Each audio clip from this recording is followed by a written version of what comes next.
Hoje eu vim fazer uma visita para o meu amigo, um grande profissional da arquitetura, Gil de Camilo, e vamos bater um papo aqui, saber um pouco da sua vida, meu jovem, mas vamos falar um pouco da parte profissional. Qual é a sua especialidade em arquitetura? Eu sou formado em arquitetura e urbanismo, né? E a minha especialidade é em projetos de edificações, né? E urbanismo, desenho urbano e urbanismo, né? Pela USP, né? Pela USP, a Faculdade de Arquitetura e Urbanismo da Universidade de São Paulo. E quem são as suas referências na arquitetura? Olha, no mundo de hoje, o caldo é muito grande, né? Porque você tem algumas gerações de arquitetos já que vêm trabalhando há muitos anos, né? E que nos servem de base, né? Aliás, a gente sempre revisita o passado, né, para propor o futuro, né? Então, bem, começando em casa, né? Eu tenho uma influência do meu pai, né? Rubens Gil de Camilo, Rubens Gil de Camilo, né? Uma influência forte na minha vida, né? E arquitetos modernos, né? Alguns conhecidos das pessoas, outros não, né? Eu fui aluno do Zanettini, do Paulo Mendes da Rocha, que ganhou o Pritzker.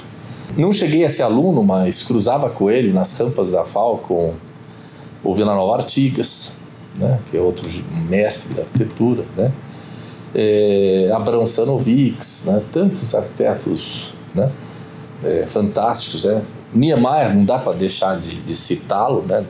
Brilhante. E arquitetos internacionais, né? Le Corbusier, que é um pilar da arquitetura, Frank Lloyd Wright, que é outro pilar, né? Um americano, Frank Lloyd Wright. Mies van der Rohe, né? Enfim, é muita gente. Inspirações. São referências. Né? São referências, são arquitetos muito importantes que fazem esse caldo da nossa formação. Né? E algum período da história da arquitetura que te chama mais atenção, assim, que você gosta mais? O movimento moderno, né? O movimento moderno, ele é incrível, né? Primeiro porque ele não é um movimento de modismo, né? Ele é um processo, né? Ele é um processo muito bem fundamentado, ele vem com a industrialização, ele vem com a invenção de novos materiais, como o concreto armado, né? O concreto armado é uma invenção do final do século XIX e início do século XX, né? E atual até hoje. E é um fantástico, é um material versatilíssimo, né? Tanto essa arquitetura é interessante, você vê que como esse período da arquitetura moderna é extremamente significativo, basta você olhar em quantas andavam o design da indústria automobilística na foto de inauguração de Brasília e olha os prédios ao mesmo tempo, né? Você vê aqueles Chevrolets, né? Antigos, né? Aqueles carros arredondados, né? Um design assim retrô, né? E a arquitetura era aquela estética. Parece que não envelhece nunca, né? Não, claro. Não envelhece. Os anos passam, ela está sempre atual. Você vê que os repórteres de política sempre estão, e os cameramans, né? Sempre estão dando um enquadramento da notícia com aquela arquitetura por trás, né? De tanto que é fantástico, né? Então, o Brasil, aliás, exportou a arquitetura para o mundo na década de 60. Era a arquitetura, na década de 60, juntamente com a arte, né? Com a bossa nova, né? Então, um período que o Brasil ditava a arte para o mundo, né? Hoje não dita mais? Eu acho que hoje é difícil a gente falar qual que é o lugar que tem... A cultura, eu acho que ela está de tal forma pluralizada que não dá pra gente falar assim, não, aqui é o berço de determinada arte, ou aqui, porque vai mudando muito, né? E globalizou muito. Por exemplo, você tem algumas coisas na história que são interessantes. Por exemplo, você pega, numa mesma época, no Renascimento, você tinha Brunelleschi, Michelangelo e Leonardo da Vinci morando em Florença. Olha que convergência de gênios numa mesma época no mundo, né? E você também tem outros artistas fantásticos morando na Catalunha na mesma época, né? Você tinha Miró, você tinha Gaudí, Salvador Dalí, todos numa mesma época morando na Catalunha, né? Fazendo um paralelo, né?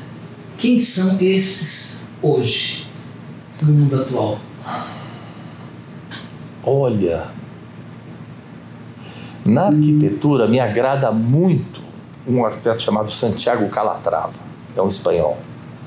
Ele, eu acho que, hoje em dia na arquitetura você vê muita pirotecnia, muita forçação de barra resultante de programas aeroespaciais, né? Então as pessoas ficam torcendo os prédios, assim, o formalismo está começando a ficar exagerado, né? Eu ainda vejo algumas vertentes, tipo Santiago Calatrava, que é fantástico, né? Um trabalho, para quem quer ver arquitetura, é um trabalho rigorosíssimo, né? Agora, você falando assim, me vem aquela frase, que o menos é mais, então? Eu acho que o simples é difícil, né? Chegar ao simples é difícil. É complexo. É a síntese, né? Então, eu diria que essa frase, less is more, ela foi dita por um arquiteto alemão radicado nos Estados Unidos chamado Mies van der Rohe, né? Ele que cunhou essa frase, né? E é uma arquitetura que não envelhece até hoje, né? Você tem projetos de Mies van der Rohe aí de 1930, 1940 que são referências para a arquitetura, né? Gil, e como é que é a rotina aqui no escritório? Eu acho que deve ser bem interessante, né? Assim, o cliente chega aqui com um sonho, ele precisa exteriorizar isso para você. Como é que você faz essa captação, né, para você poder, no final, entregar aquilo que a pessoa deseja? Como é que funciona isso? Eu não sou psicólogo, né? Não tenho conhecimento nenhum nessa área. Mas acho que tem que ter um pouquinho de psicologia. Mas tem que ter muita psicologia, muito jeito, muita sensibilidade para lidar com o sonho das pessoas, né? Porque a essência, né? O arquiteto nada mais é do que um agente do sonho das pessoas, né? E as pessoas, na maior parte das vezes, elas chegam na frente do seu arquiteto pensando assim, pô, será que ele vai entender o que eu quero? Essa é a angústia que a gente mais sente das pessoas, é essa, né? E só que esse é o aspecto mais simples, né? Eu deixo as pessoas completamente à vontade, né? Se ela quer trazer revista para mostrar, ela traz. Tem gente que acha que o arquiteto vai se ofender. O arquiteto jamais poderia se ofender com uma forma de comunicação, né? Se a pessoa está trazendo aquilo, é a forma dela... Comunicação visual. Sem dúvida, né? Então é a forma que ela tem de se expressar, né? Então eu falo assim, pô, traga o que você quiser, as referências que você quiser, para eu poder entender aonde está a sua cabeça, né? Então, primeira questão é assim, procurar entender Então ele chega aqui, ele tem uma entrevista com você, não? Exato. A arquitetura é resultado de uma boa conversa. Sempre.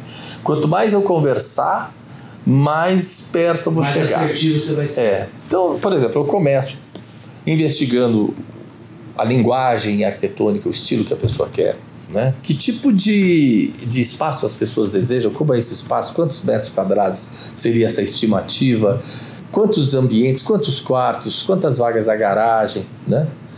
A gente, essa família. De preferência, orientar até a compra do próprio terreno para comprar um terreno que seja favorável ao programa de habitação que se pretende. Por exemplo, as pessoas às vezes acham surpreendente até, né? Porque geralmente quanto pior o terreno, melhor o projeto. É mesmo? O desafio é maior.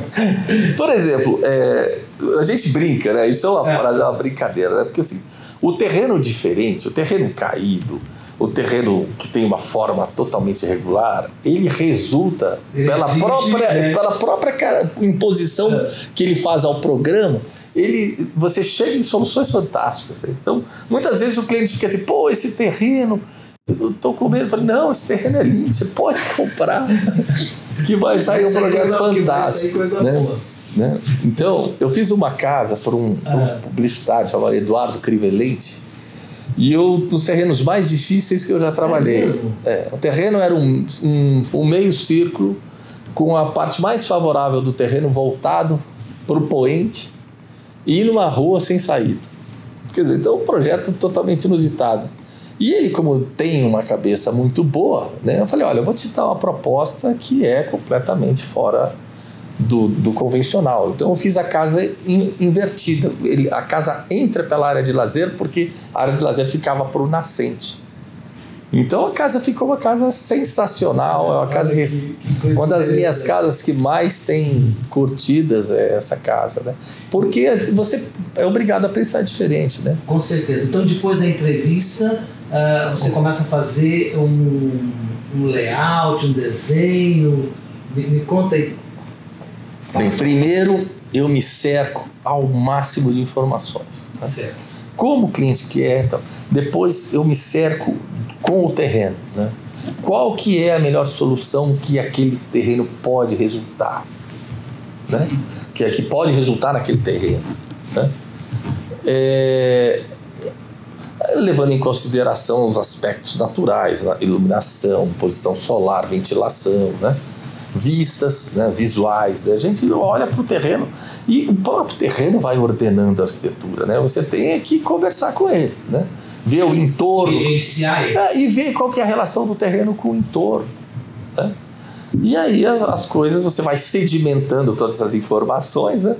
Aí o projeto, você precisa de um tempo de maturação, né? E aí eu começo a ir desenhando, né? Eu sou do tempo que o arquiteto desenhava, fazia arquitetura, perspectivas na mão, né? Eu até hoje, né? O grande barato da arquitetura são as perspectivas à mão, o processo de investigação do projeto. Esse vamos dizer assim, o momento mais gratificante da arquitetura é a investigação da ideia. E quanto tempo depois que o cliente senta aqui, ele sai com o projeto? Depois, cada projeto depende... Depende da complexidade do projeto, depende do tamanho do projeto, né? Então, e também depende do estalo, né? Porque você também... Sim. Às vezes são raros os projetos que nascem no estalo rápido. E você faz só o projeto ou faz a execução também? Às vezes eu faço execução. Alguns perfis de trabalhos eu executo, outros não, né? Porque o aspecto principal do escritório é o projeto de arquitetura, né? Esse é o aspecto principal, né? Então, por exemplo, eu faço projetos de edifício, mas eu não faço obras de edifício, né? Eu faço pequenas residências, né? Residências, escritórios, né? Que eu tenho uma estrutura para isso. Quantos projetos você já fez para você mesmo? Para mim? Para você morar, não para você. Para eu morar? Para você alugar para os outros. Não, isso aí não. Isso você Fiz dois. Para você. Fiz dois. Foi difícil, não? Atender as necessidades do Gil? Rapaz, você pergunta para qualquer arquiteto. Você é o seu cliente mais difícil. Você próprio é o seu cliente mais difícil. Deixa eu te fazer uma outra pergunta.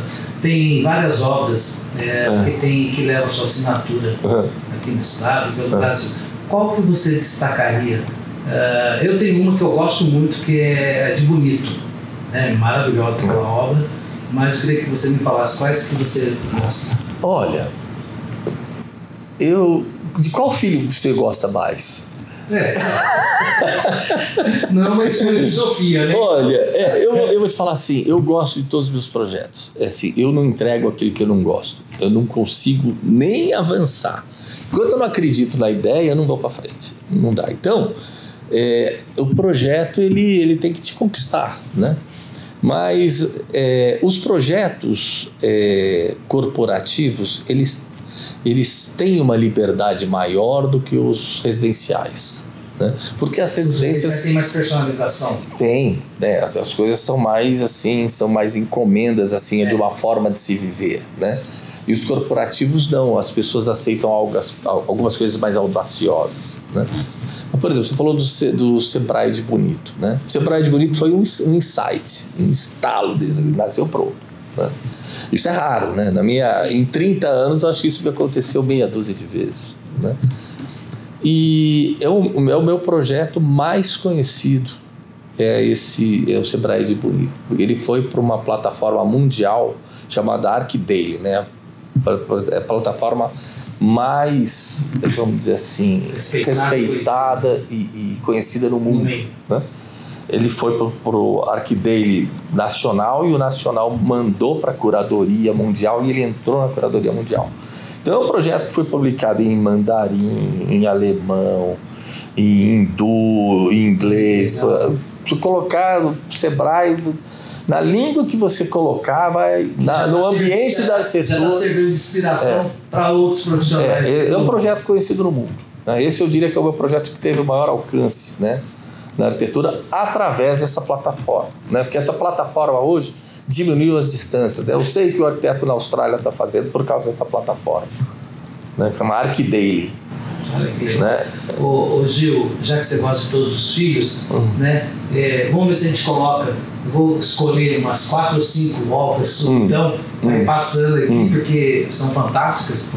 Né? E eu queria fazer uma pergunta para você. Como que você lida quando o teu cliente pede uma coisa e você fala assim, cara, isso eu não quero fazer, isso não, mas o cara quer. Sabe, aquela coisa que não tem nada a ver com você? Olha, do ponto de vista programático, às vezes o cliente pede algo que não vai funcionar, né? Então você explica para ele, né? Porque muitas das vezes... É a parte técnica, mas quando o cara é brega, o negócio... Olha, eu vou falar uma coisa para você. O Campo Grandense, de uma forma geral, tem bom gosto, né? Ele é um estético. O Campo Grandense, ele hoje, eu diria até que, mais que São Paulo até, assim,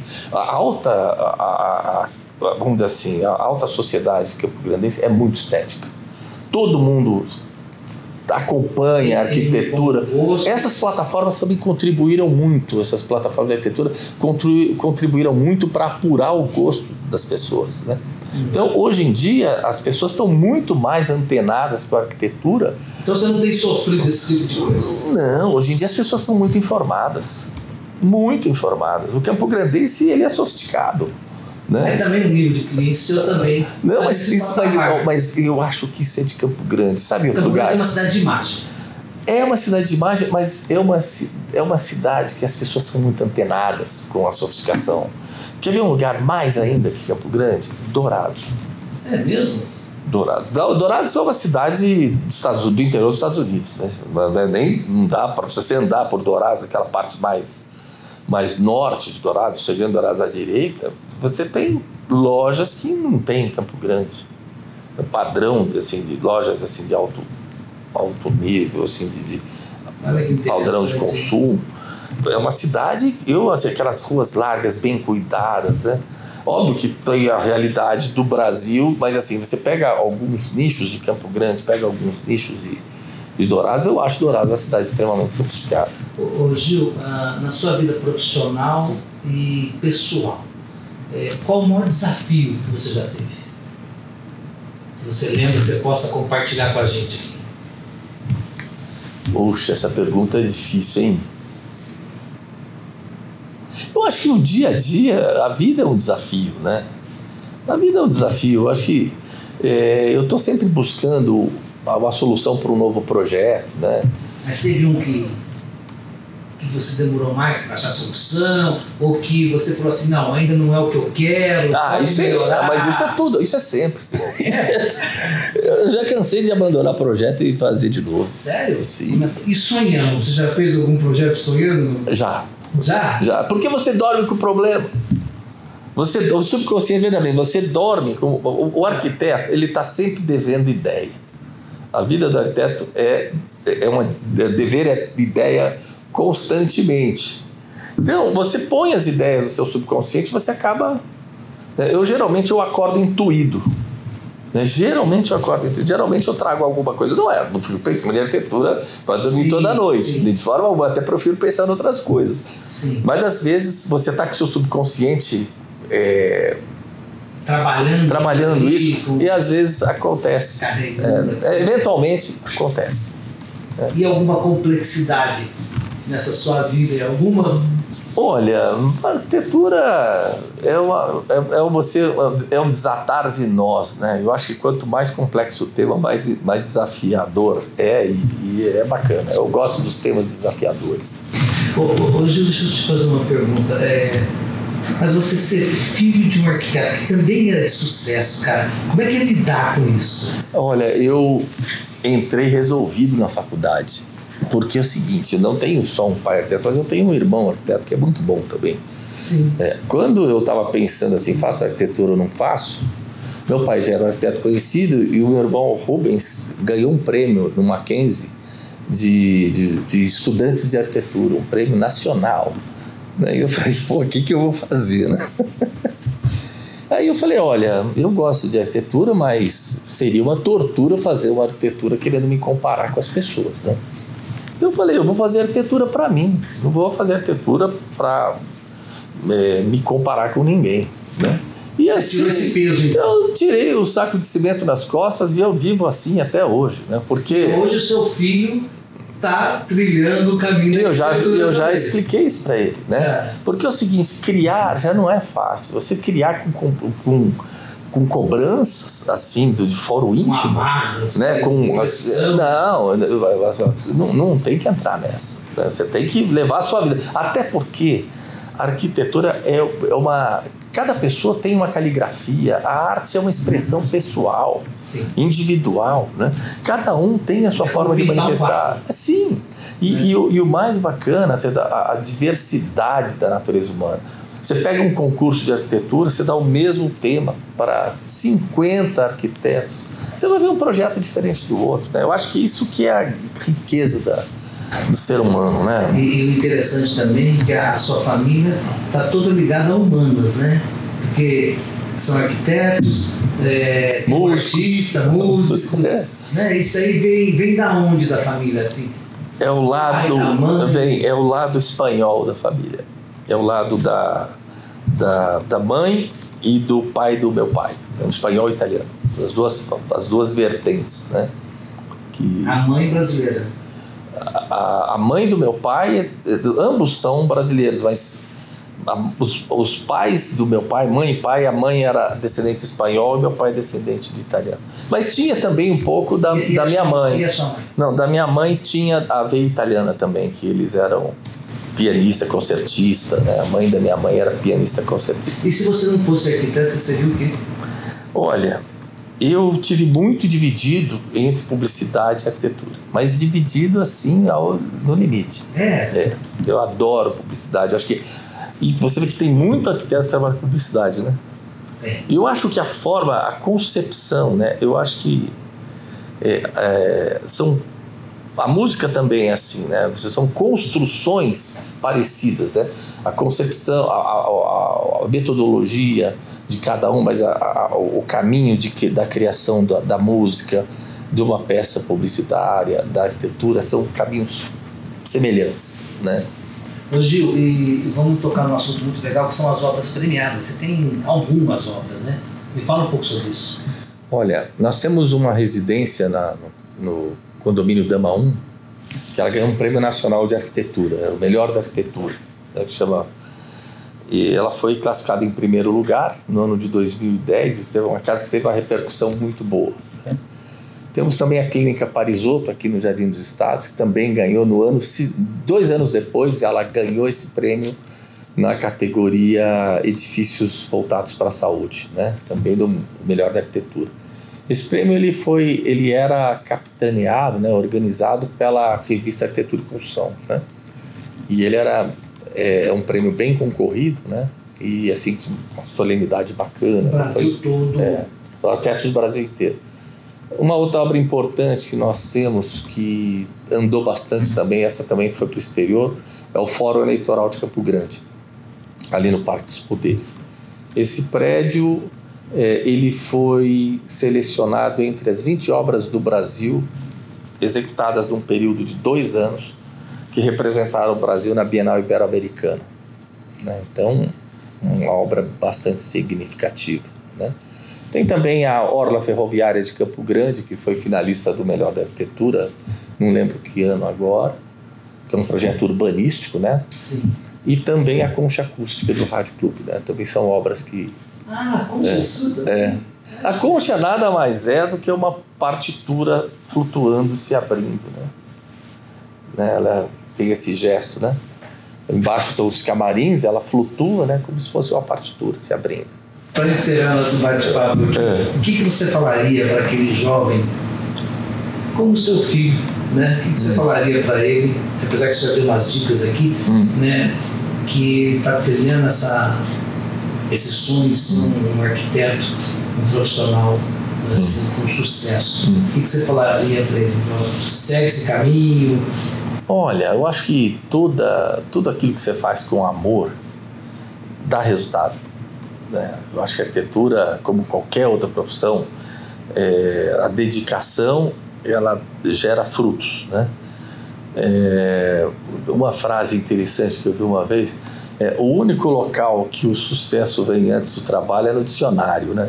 Essa é muito boa, né? Mas assim, eu acho que a gente tem que saber lidar com as transformações do mundo, né? As coisas estão muito dinâmicas, né? E uma coisa que é interessante você notar, né? O que transforma a arquitetura, né? Só tem duas coisas no mundo que transformam a arquitetura ao longo de 5.000 anos de história, né? Tecnologia e comportamento. Esses dois pilares são esses dois únicos pilares. Ou você cai em comportamento ou você cai em tecnologia. É isso que transforma a arquitetura. Por exemplo, tempos de pandemia, né? Você vê transformações, está mudando hábitos internos, comportamento, né? Questão da sustentabilidade, está mudando tecnologia, né? Hoje a tecnologia está mais rápida que o comportamento ou está para e passo aí? Sabe que eu nunca pensei nisso, Zé? Não sei, viu?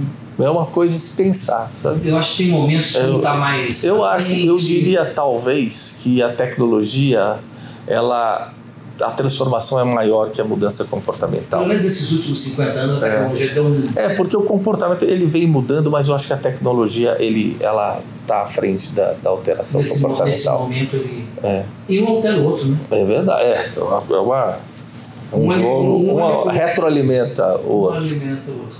Meu jovem, foi muito bom conversar com você. Precisamos fazer outras dessas. Com o maior prazer. Já aprendi um monte de coisa aqui hoje e quero ter a oportunidade de levar os seus conhecimentos para muita gente. Bacana. E quero saber das coisas boas que você faz. Obrigado. Obrigado eu. Um abraço.